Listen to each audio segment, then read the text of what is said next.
माणुसकी फाउंडेशनचा निफाड येथे रणरागिणी पुरस्कार सोहळा उत्साहात संपन्न। निफाड येथील माणुसकी फाउंडेशनच्या वतीने जागतिक महिला दिनानिमित्त कर्तृत्ववान महिलांचा रणरागिणी पुरस्कार व सन्मान सोहळा आयोजित करण्यात आला होता। दिनांक 9 मार्च रोजी दुपारी 3 वाजता निफाड येथे लासलगाव बाजार समितीच्या उपबाजार सभागृहात हा कार्यक्रम पार पडला। या विशेष कार्यक्रमासाठी सुप्रसिद्ध मराठी अभिनेते संजय खापरे प्रमुख पाहुणे म्हणून उपस्थित होते। तसेच शेफाली भुजबळ ही प्रमुख अतिथी म्हणून आवर्जून उपस्थित होत्या। निफाड तालुक्यासह जिल्हाभरातील शेती, राजकीय, सामाजिक, कौटुंबिक, धार्मिक, प्रशासकीय, औद्योगिक, विधिज्ञ, उत्कृष्ट गृहिणी अशा उल्लेखनीय कामगिरी केलेल्या रणरागिणींचा मान्यवरांच्या हस्ते गौरव करण्यात आला।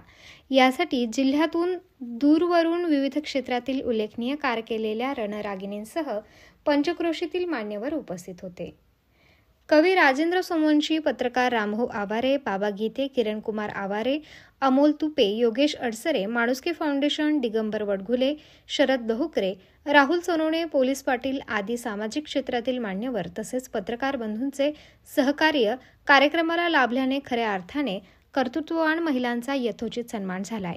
यावेळी लासलगाव येथील प्रसिद्ध स्त्री रोगतज्ञ तथा शिरवाडे गावचे सरपंच डॉक्टर श्रीकांत आवारे यांनी महिलांना मार्गदर्शन केले।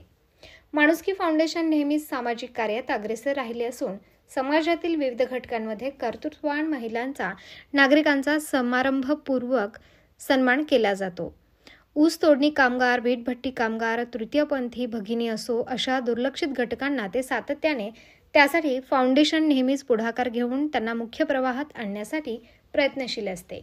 सागर निकाळे, दिगंबर वडघुले, नाना सांगळे, राहुल सोनवणे, किशोर बस्ते, मुकुंद आव्हाड व श्रीमती परदेशी सामाजिक सेवक, मालती वाघ सामाजिक सेवक, ममता रॉय सामाजिक सेवक व माणुसकी फाउंडेशनचे सदस्य अहोरात्र झटत असून त्यांचे कार्य उल्लेखनीय असल्याचे प्रमुख पाहुण्यांनी आपल्या मनोगतात व्यक्त केले।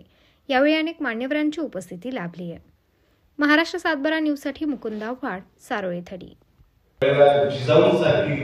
याची प्रतिभाशाली स्त्री,